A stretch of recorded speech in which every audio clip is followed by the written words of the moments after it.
Hi, Adela. Hi, Maureen. How are you? Fine, thanks. And you? I'm well, maybe a little tired, but I always get tired in the middle of the day. I think I need a siesta. Yes. Here is uh, around middle in the night. This Oh, is right. 11 p.m. Yeah, almost time for bed. Yes. And let's see, we also have Samuel with us. Hi, Samuel. Hi, Maureen. How are you? I'm fine. How was your day so far?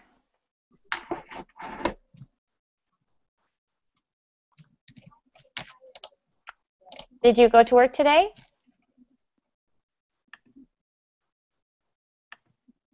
Okay. We've got Eduardo with us. Hi, Eduardo. Hello, Maureen. How are you? I'm fine, thank you. And let's see who else. We've got David's back with us. Hi, David. Hi, teacher. Can you hear me? Good. How are you? I'm fine. Thank you. And we've got some new students. Waleed, is it? Is that how you say your name? Yes, Hi, teacher, my name Walid. And where are you from, Waleed? I am from Saudi. From Saudi Arabia? From Saudi Arabia, yes. Oh, okay. Nice to meet you. Thank you. And I remember you from before, but I don't remember how to pronounce your name. Is it Francesc? Francesc. Francesc. Right. Francesc. Hello, Francesc. How are you? Hello, teacher. I'm fine, and you? Good. It's a nice day here in California. It's okay. Yeah, so where are you again, Francesc? In Spain? I'm from Spain, yeah, from Valencia. Oh, okay, great. So we have two people from Valencia. Adela in our class is also from Valencia. Okay, hi, Adela. Hi, Francesc. And let's see, we also have Paco. Hi, Paco, are you there? Hi, I'm doing well, thank you. Paco, can you tell us where are you from? I'm from Malaga, from Spain, the south of Spain. Nice, very nice. I visited Malaga last year. It was beautiful. Ah, have you been in Malaga? I have. It's very Oh, nice. um, Paco, in my class, usually the students turn off their video mhm. so that the connection will be stronger.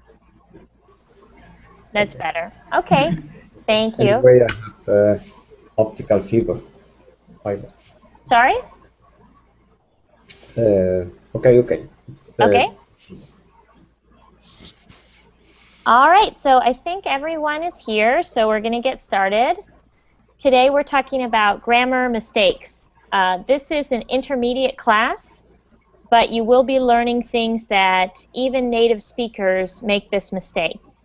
So we're going to talk about 15 different mistakes, and we're going to practice using them in conversation. All right, so let me turn on the screen share. You can see our lesson for today. Okay, can everyone see 15 grammar goofs that make you look silly? Can everyone see that? Yes. Yes. Yes. Okay. Yes. Okay, and for those of you who are new to my class, I type into the chat feature of Google+. So if you see on the left-hand side, there's a blue button that shows the chat, and that's where you'll see what I can type, okay? Not in the Verbling chat. So who knows what a goof is? Who's heard that term before? Is related to Goofy, this character of Disney? Yes, actually, that's a good point, Francesc. It's related to Goofy, the character from Disney. So Goofy, he does something really often. He makes a lot of mistakes, right? He messes things up. So what do you think a goof is? Silly, more or less. It's something silly, yes, but it refers to a mistake. So if you make a grammar goof, that means you've somehow made a mistake with your grammar. But goof is a nice word. It's sort of friendlier than saying mistake. So you can use it as a verb. You can say to goof, and it's a phrasal verb to goof up. Can everyone see that in the chat? Yes. Okay, let me know if you can't see it. I'll have to direct you. And you can also goof around, another phrasal verb. So, oh, we've got 2 new students. Wonderful. Okay, so we've got Diego. Hi, Diego. Hi, good night. How are you? Good, how are you? Fine, thanks. You know, it's only the afternoon here in California, so you can say good afternoon. Okay, good afternoon. And Araceli, are you there? Hello, how are you? Good, how are you? I'm doing well, thank you.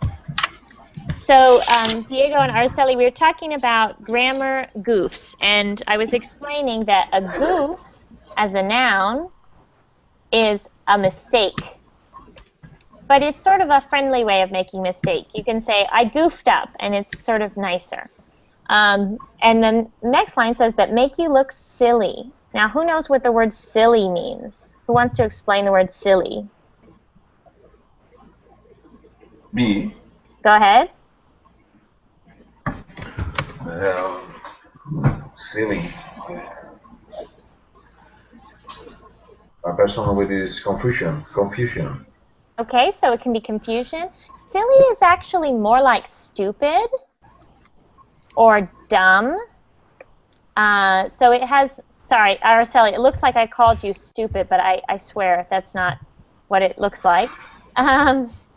So silly means kind of a cross between funny and stupid, okay?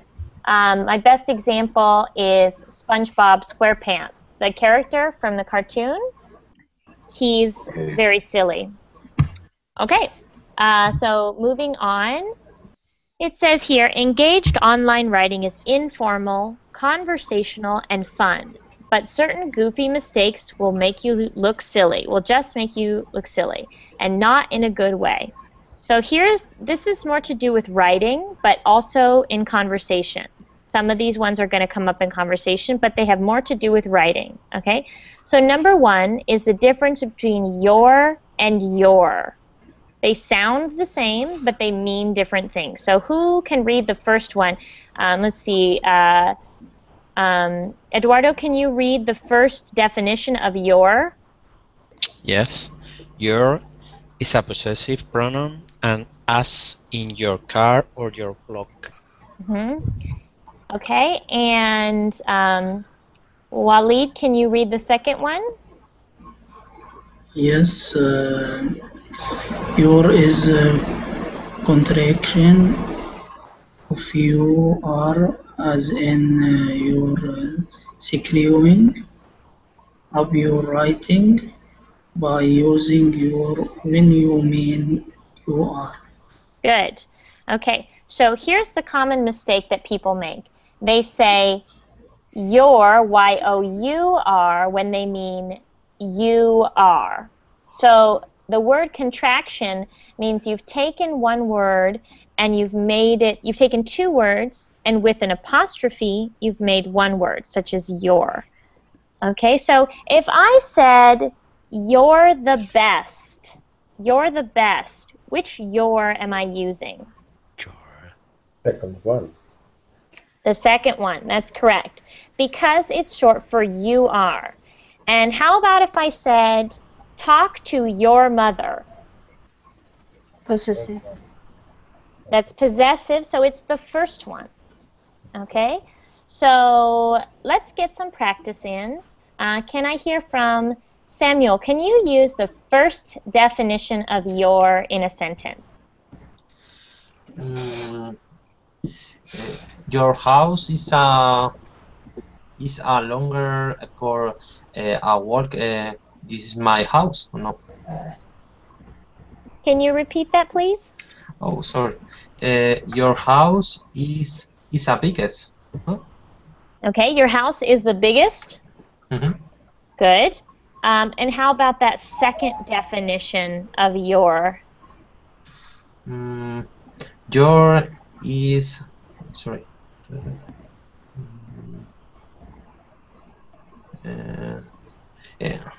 Oh, you're living in United States. Very good. You're living in the United States.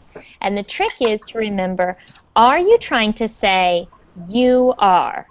And when you get confused, think about, am I trying to say the words you are, or am I trying to say something that belongs to you, okay, that is possessive?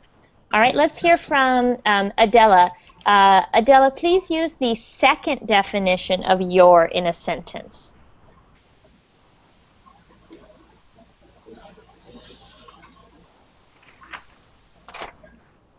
Adela? Yes, you are an intelligent person, but I think you can increase your knowledge. Oh, very good. So Adela used both of the definitions. She said you are, and if you wanted to shorten that, you could say you're an intelligent person, but I think you can increase your knowledge. So knowledge is the first possessive, Y-O-U-R. Okay, let's hear from one more person. How about Paco? Paco, can you give us a sentence using the first definition of your? Your brother is taller than you. Okay, your brother is taller than, what was the last word? You. You. Your brother is taller than you. Even though you don't possess your brother, that term is possessive, your brother, okay? Anyone else who'd like to practice your and your? You probably would be surprised how often this mistake is made by native speakers of English when they are writing, especially when they post things on the internet. It's very common for people to mess up your and your. All right, I think that's pretty clear, so we'll move on to the next one, which is very similar. Here we have its and its. Now this one is tricky compared to the previous example because they're actually, one is also possessive and one is also a contraction, but they're sort of flipped around. So Araceli, can you read the first definition, please? Its is a contraction of it is or it has. Okay, and can you use an example of that in a sentence? It's easy to understand this. Okay, and so the full version of that sentence would be? It is easy to understand this. Very good. And let's hear from, let's see, who hasn't read out loud? Diego, can you read aloud the second definition of its? Its is a possessive pronoun, as in, this infographic has got its groove on. Say your sentence out loud using it is instead. If that sounds goofy, its is likely correct. Okay, so before we explain that, let's talk about some of those words. What's an infographic? Diego, do you know what an infographic is? It's an image that show you some information about something. Exactly. It's a picture that gives you information, such as a poster, or this poster we're looking at, which describes these common mistakes when writing in English. How about this phrase, got its groove on? That's an interesting phrase. Has anyone heard that before? No, I haven't. What do you think it means? Oh, I don't know. Okay, so groove has to do with music, okay? So when you move to the music, you are grooving, okay? To groove is to move to music. It's dancing. You can groove and dance. You might remember this song from the 90s called Groove is in the Heart. Groove is in the heart. Does anyone know that song? Yes. Okay, good. So I'm not being, see, that was me being a little goofy, being kind of silly, to move to music. And so when something has its groove on, it's doing really well. Okay, it's moving to the music. It's kind of being successful. So it's a funny way to say that this infographic really knows what it's doing. All right. And how about this phrase, it's likely correct? What does it mean when you say likely? I'm sure all of you know the verb to like, but what does likely mean? Probably. Exactly. It's another way of saying probably. But it's even better than probably because it's more positive. So if you say, oh, will we go to the beach tomorrow? Probably means it could happen, but likely means that it very probably could happen. It's slightly more positive. It's likely correct. So this brings up a good point. When you're trying to figure out if it's the contraction of it is or it has, or even going back up to the previous example, the contraction of you are or you're, then you can just simply replace the contraction with the long form of the words and see if it makes sense. So who is our first volunteer to use it in a sentence? Let's see. Let's hear from Francesc. Can you use the first definition in a sentence, please? It's a good. It's a big move. Okay, it's a big move, and you can lengthen that to it is a big move. How about It has a good move. Mm-hmm. It's correct. It has a good move. Not really. Referring to a dog, for example. Yeah, I guess grammatically it makes sense, but it's not something we would say. It doesn't really make sense, although it makes sense grammatically. You could say, if you're referring to a dog, you could say, it has a big mouth, for example. Mouth. Okay. I trying to say mouth. Oh, but okay. Mistake. Yeah, mouth. Mouth is one of these words. So pay attention to these words that have the OU sound. It actually sounds more like ow, which is mouth. a different. So. Okay. Thank you. So that's another word I see. Another word I see mispronounced by a lot of Spanish speakers, of which we have many in this class, is this word. A lot of Spanish speakers mispronounce the word mountain. It has that same sound, mountain. Okay. Mountain. Okay, and Okay, I want you to pretend that the second syllable, tin, is spelled T-I-N, tin. Okay, mountain. Mountain. Good. Mountain. Okay, could everyone repeat after me? Mountain. Mountain. Mountain. Mountain. Mountain. Mountain. Very good. This is a word I've heard mispronounced by a lot of English language learners. All right, going back to our examples, let's hear from David. Can you give us an example of the second definition of it, the possessive pronoun?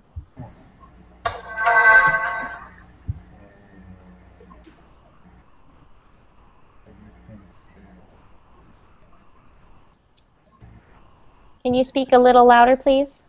Yeah.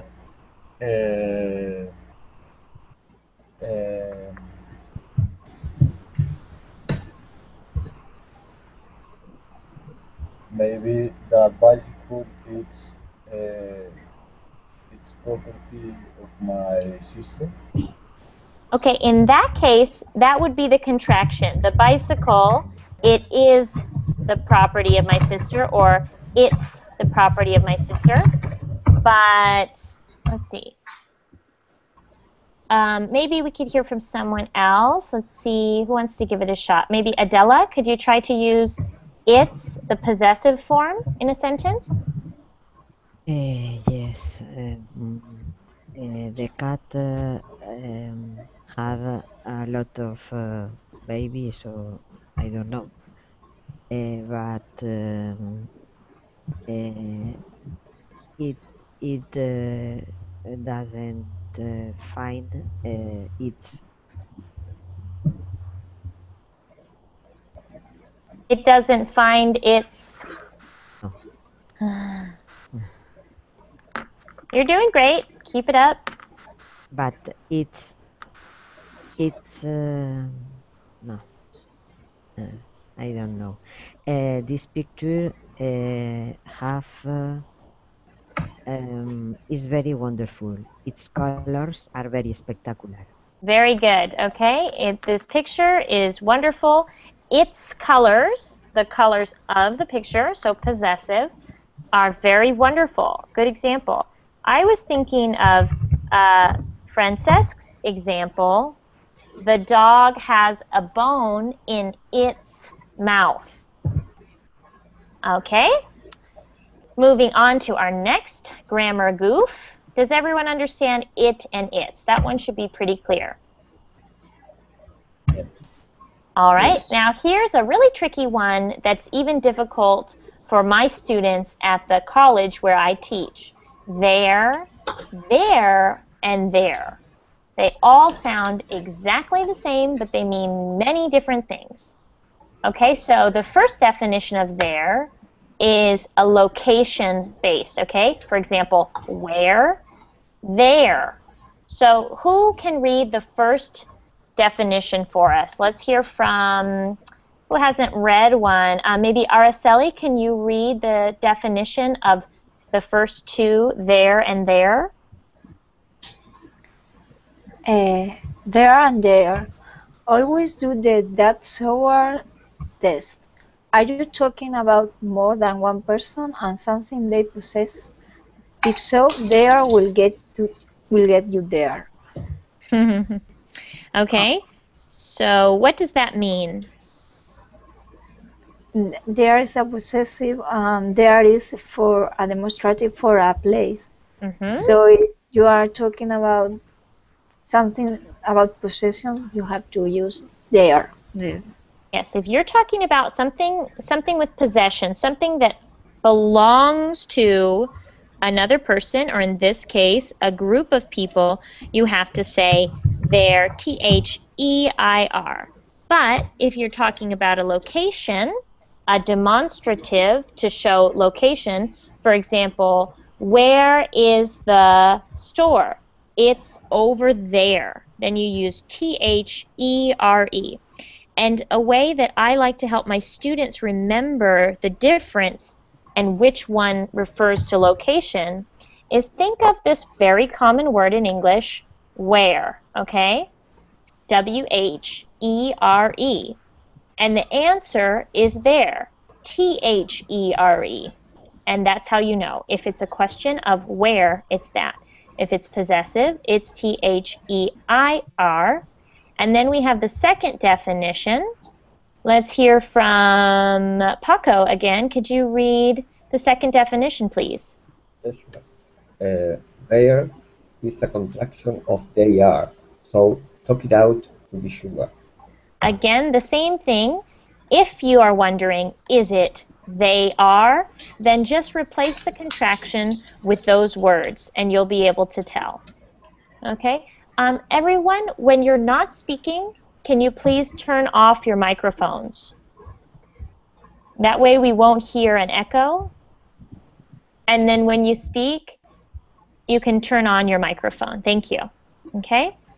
And let's move on. Oh, actually, let's give some examples. So, Eduardo, please give us an example using the second definition of there. Okay. The possessive definition, please. There, a lot of them, there with their guns. Oh, very good. So, Eduardo, you're, top of the class here, just used all three versions of there. He said, can you repeat, actually? That was good. There, a lot of them there with their guns. Okay, there, the third definition. A lot of them there, first definition, with their guns. Very good. Round of applause for Eduardo. Okay. So the first definition that he used was there, they are. Okay. Well, what you used was, you said there are. So sorry, that was the first definition. Can you repeat it again? I forget. Mm-hmm. Yes, sure. There, a lot of them there with their guns. Okay, good. There are a lot of them there with their guns. All right, that's a great example. So let's move on so we can cover more of these in our hour.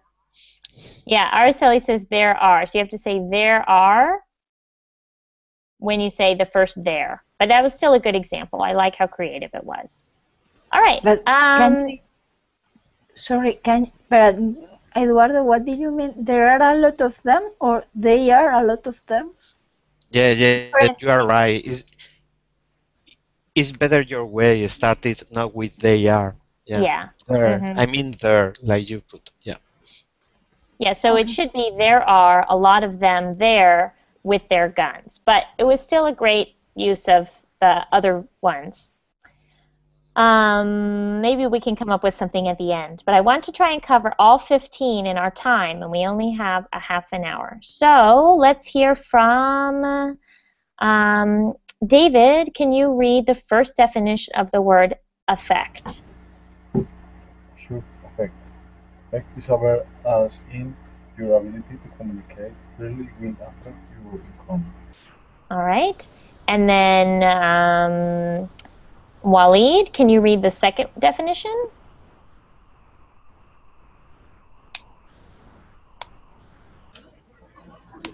Yes, effect is most often a noun, as in the effect of poor grammars on a person's income is well documented. Okay, good. The effect of poor grammar on a person's income is well documented. What does it mean to be documented? So when you create a document, you write something down. So well document is something that has been written down or recorded. So recorded. Mm-hmm.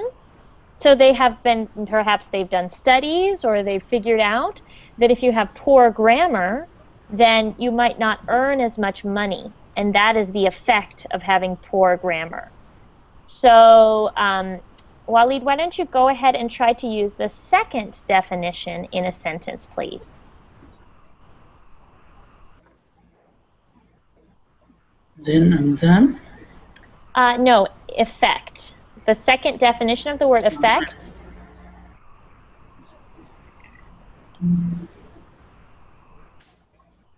Is the water effect for the live person? Okay, I'm not sure I understand. Can you repeat? The water is affect the life of person. Okay, I think that would be a better choice for the first definition. You could say water affects the life of a person. We need water to survive. But let's hear from someone else and see if they can do the second definition. So, Diego, could you please give us the definition, a word with the second definition in it of effect?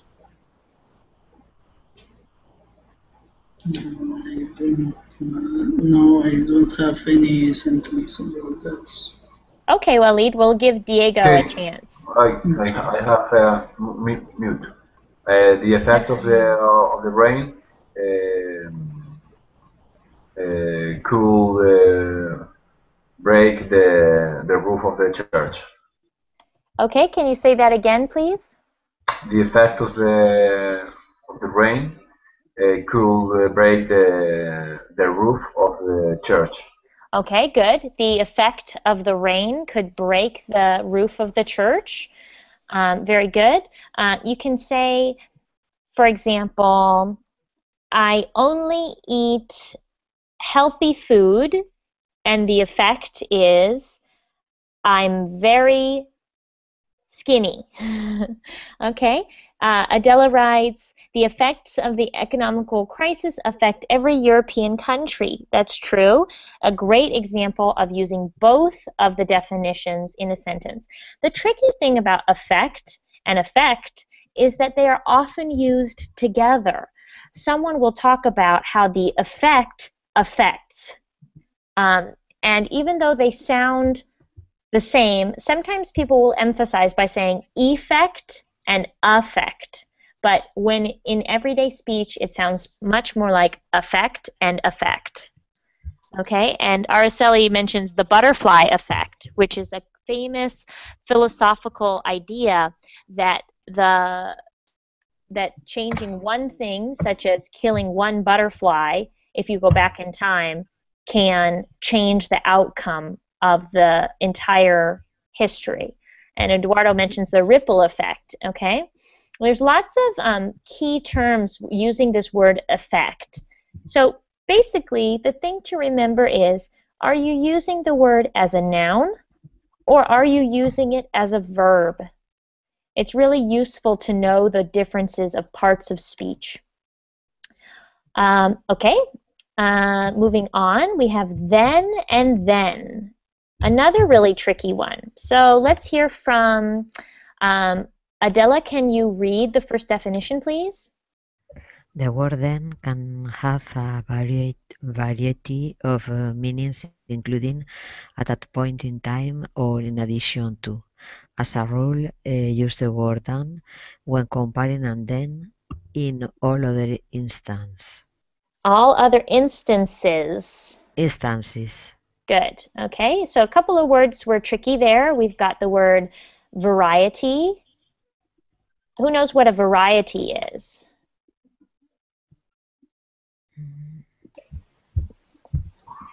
It means many different things. Yes, many different things. A variety of different things, a variety of different meanings means there are many definitions, okay? And how about instances? What is an instance? In other contexts or in other... In other examples or in other situations, an instance refers to either a time or an example. All right? So then let's see. Well, there you go. That's a good example of it. And who would like to read than? Who wants to read than? Can I have a volunteer? That's me, myself. Go ahead. The word than is used to compare two different things. This is bigger than that. Okay, very good. Thank you, Paco. You've got a good voice for reading. Comparing two different things. One is different than the other. So then is often used when you're telling a story. First we went to the beach, then we swam in the ocean, then we ate some lunch, and than is more often used to compare two things. Okay? Araceli says another common mistake is he is better that me instead of than.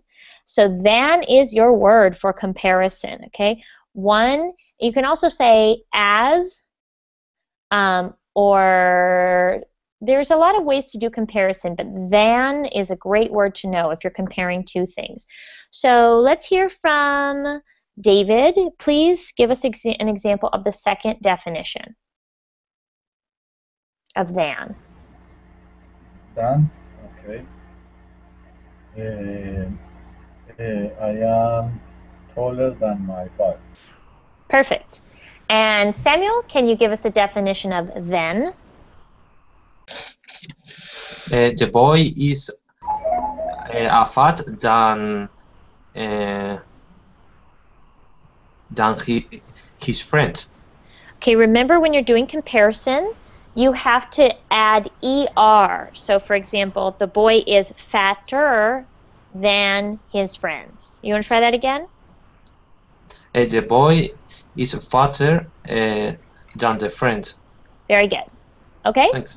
And the first definition, let's see, Francesc, can you give us an example using then? The first definition, please. Yes. I'm going to go to the beach. Then I will have ice cream. That sounds like a great plan. Yes. Okay, very good. Next, we are moving on to one that there's something about this mistake that really irritates me as a teacher. When I see this mistake, it makes me feel almost angry, but that's sort of dumb. But it's very easy to know the difference, okay? Number 6 is the difference between loose and lose. Okay, and this is going to be tough because it has to do with pronunciation. Okay, the words sound almost exactly the same, but in the word loose, you have an S sound. Okay, the S. And in the word lose, you actually have a Z sound or a Z sound, depending on where you're from, Z or Z. We say Z in the United States. They say Z in Britain. Okay, so I know this sounds silly, but I want everyone to unmute their microphone and make these sounds with me. Okay, we're going to do the S sound first. Okay?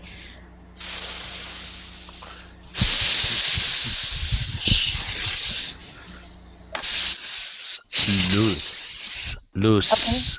Okay. Good. Okay. Now. Loose. Okay, and now we're going to make the Z sound. Ready?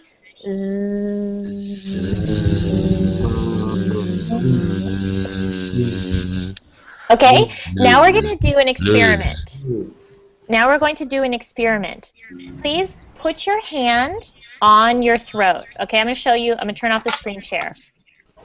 Okay, put your hand on your vocal cords. Is everyone doing this? Yeah. Okay, now pay attention to how it feels when you're making these sounds. Ready? We're going to do the S.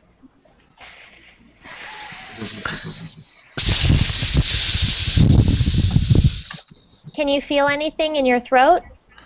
No. You should not feel anything in your throat. Now I want you to make the... Okay, stop. Now I want you to make the Z sound and pay attention to how it feels in your throat.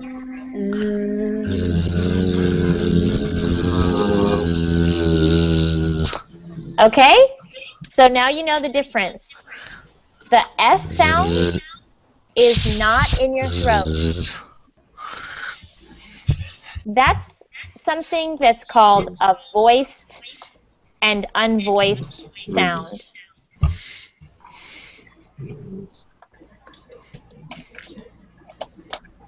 Okay, a voiced, unvoiced sound.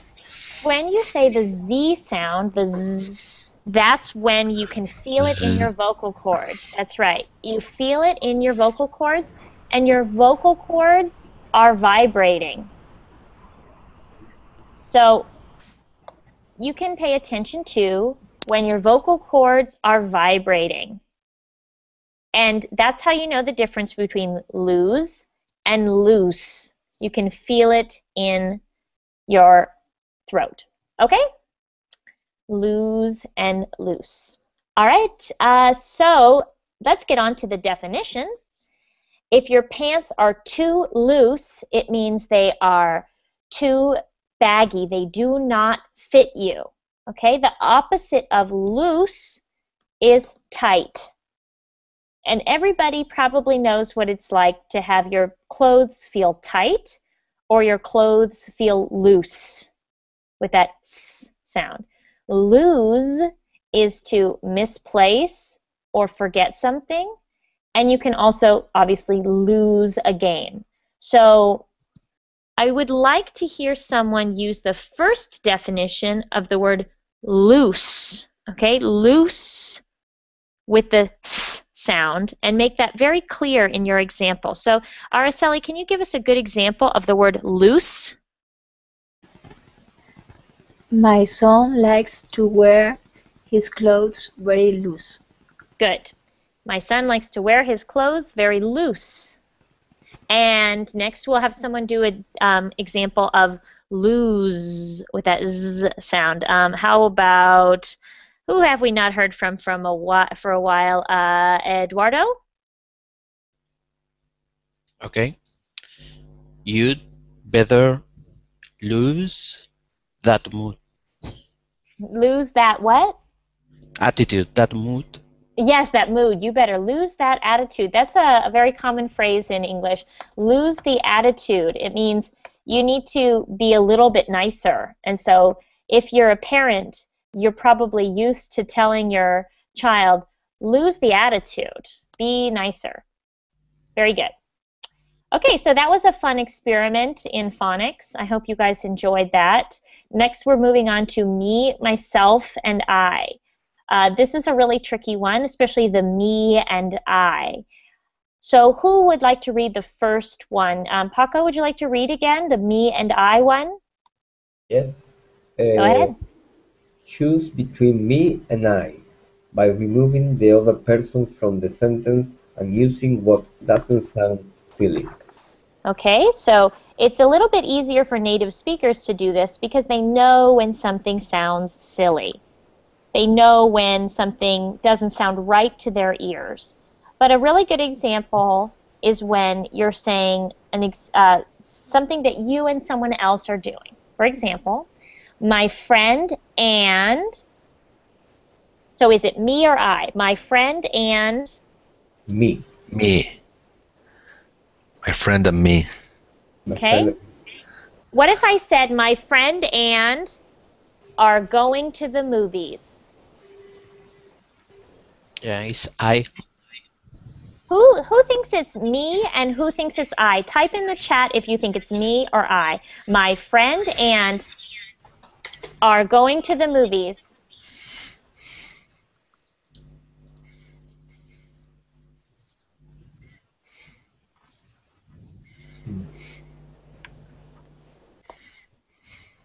Okay, so we have some votes for I, some for me. Some people are not weighing in. Okay, so I'm going to mute you guys so we don't have an echo.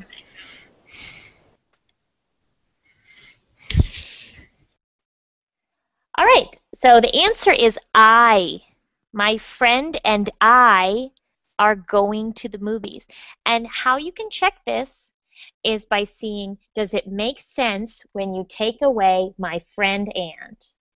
Of course, you have to change the verb, so it would be I am going to the movies, but no one would say me am going to the movies. Okay, does that make sense to everyone? Yes. Okay, good. So we won't do an example of that because I want to keep moving on. And here's the example for the word myself. So who can we get to read this? Maybe we'll hear from Francesc again. Can you read the definition for myself? Myself is only proper two ways.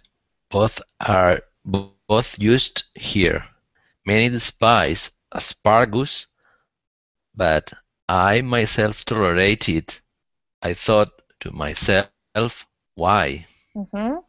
So when you are referring to reflexive pronouns, or if you're referring to a phrase such as I thought to myself, and Adela uses a really good example, I've made a sweater myself, is when you do it for yourself, when you do it for me, basically. And then they also use this example, I myself tolerate it. It's not very common to say I myself tolerate it, or I myself think that we should all go get ice cream. It's more common to say just I think we should get ice cream. But if you're expressing your opinion, you might say, My friend does not want to eat ice cream. I myself think we should eat ice cream. So that one should be pretty obvious. And I think we're not going to talk about number 8, the improper use of an apostrophe, because that's too complicated. There's lots of different ways to use an apostrophe, but you can review that on your own. So let's go to could've, would've, and should've, okay? Or coulda, woulda, shoulda, as we sometimes joke about in English. So let's hear from Samuel. Can you read the definition of could've, would've, and should've? Could've, would've, and should've are legitimate verb contractions, but when spoken, they sound like they end in of ground instead of have. Correct. Could of, you would of, and should of all make you look silly. Very good. So the point of this is that when you hear out loud the words could've, would've, and should've, or they sound sometimes like coulda, woulda, shoulda, it'll look like or sound like the word is could of, or would of, or should of. But you probably know, if you've been studying English, that it's actually a contraction of could have, or should have, and would have. And the reason for this is that word have is the auxiliary verb. It's an auxiliary verb for a compound verb, such as have been, okay? I could have been a lawyer, but I decided to be a teacher. I could have been a lawyer, but I decided to be a teacher.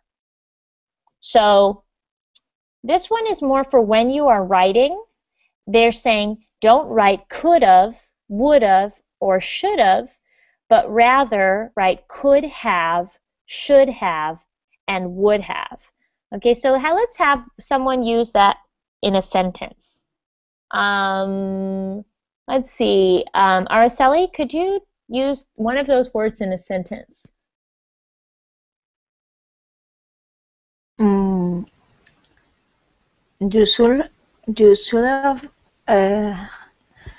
should have review what you are writing.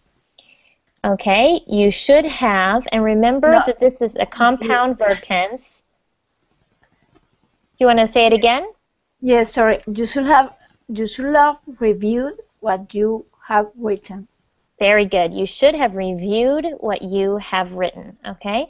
So if you were doing a shortened version of that, it would be you should have, with that apostrophe VE. Great. So that one is more common when it comes to, it's a common mistake when it comes to writing. I remember being a child and thinking that this was a word in English. If you look in the chat, this word, kinda.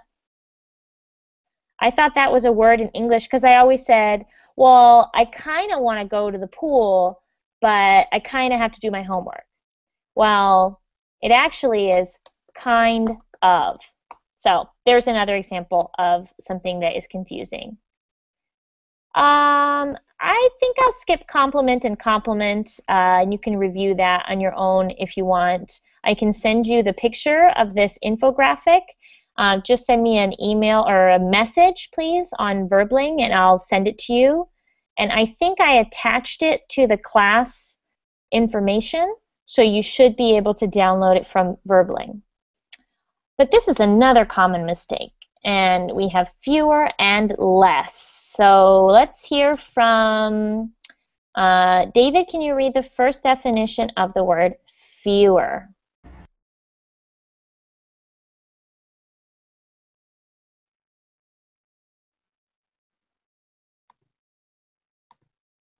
David, are you there? Yeah. Okay. Fewer. If you can count it, use fewer. Robert has written fewer poems since he got a real job. Okay. So repeat after me. Robert has written. Robert has written. Good. Robert has written fewer poems since he got a real job. Okay, and Adela, can you please read the definition for less? If you can use less, Sonia has less incentive to do what I say. Okay, so if you can count it, whatever it is you're describing, if you can count it, meaning 1, 2, 3, if you can't count it, if it's an uncountable, then you use less. And a really good example of this is at grocery stores in the United States. They have signs that say 12 items or less. This is a grammatical mistake that you see in almost every grocery store. It should be 12 items or fewer. And it means you can only go in that line if you have fewer than 12 items, not more than 12. 12 items or fewer. So it's funny because many people know the difference between less and fewer, yet in most of our grocery stores where we buy all of our food, we have this big sign that has a big glaring grammatical mistake, 12 items or less. Okay, let's give Diego another chance to speak. Can you use fewer in a sentence, please?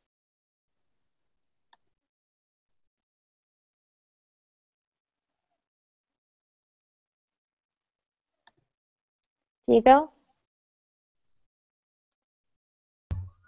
Yesterday, I bought fewer apples than Sunday. Okay, yesterday I bought fewer apples than Sunday. Good. And Paco, can you please use less in a sentence? There is less sugar than yesterday. Okay. Well, can you count the sugar? No. Can you repeat it, please? Can you repeat your sentence? There is less sugar than yesterday. Okay, good. So you can't say there's less sugar cubes, but you can say there is less sugar. Or you can also say something like our example, she has less incentive. Now that's not a noun. Incentive is like an idea. But you could say, I'm less interested in this than I am in that. Okay, very good. I think we can quickly go over historic. I'll just read that. So historic means an important event, and historical means something that happened in the past. We don't need to do that one. And let's do principle for our last one. Okay. Let's hear from.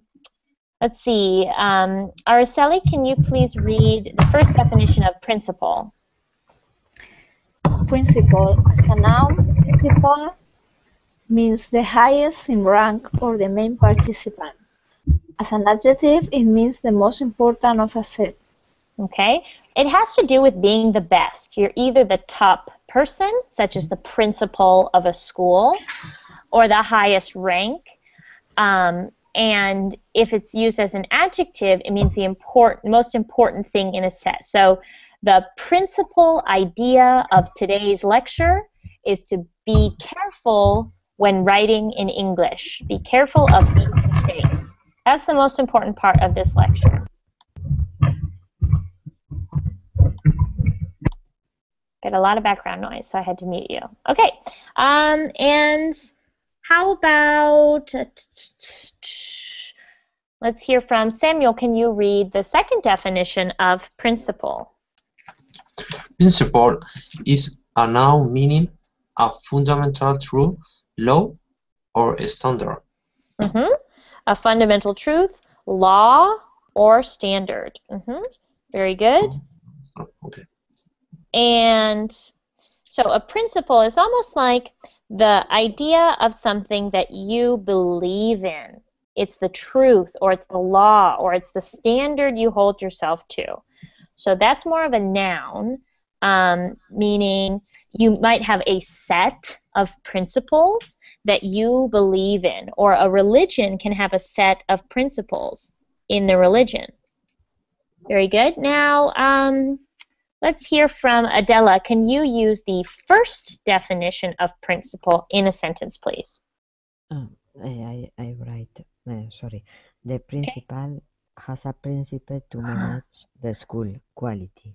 Okay, the principal, meaning the head of the school, has a principle, meaning a fundamental belief or truth to manage the school quality. Good. Let's hear from Eduardo. Can you give us an example using the second definition of principle?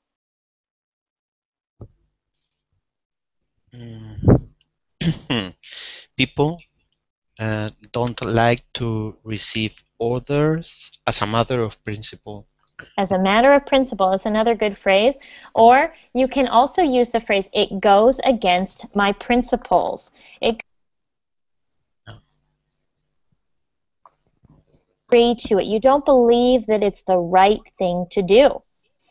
All right, very good. Now, there's a few other good examples of grammar mistakes, such as the word literally. People use this all the time incorrectly.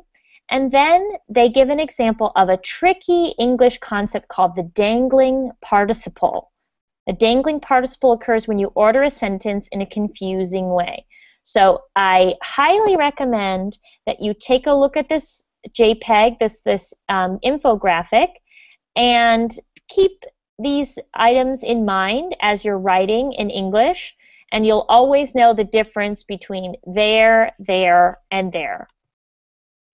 Okay, that's it for today, everyone. So I have a class again right now on quick writing. We're going to be writing and sharing our essays with the other students, working on pronunciation and grammar at the same time. So if you'd like to come to that, it's starting immediately. And I hope to see you all in another one of my classes. Thank you. You're welcome. Thank you, Thank you, Maureen. teacher. Bye-bye. Thank you, Bye. See you teacher. soon. Bye. See you Bye-bye. soon. Bye See you. bye. Thank you. Thank you. Bye-bye.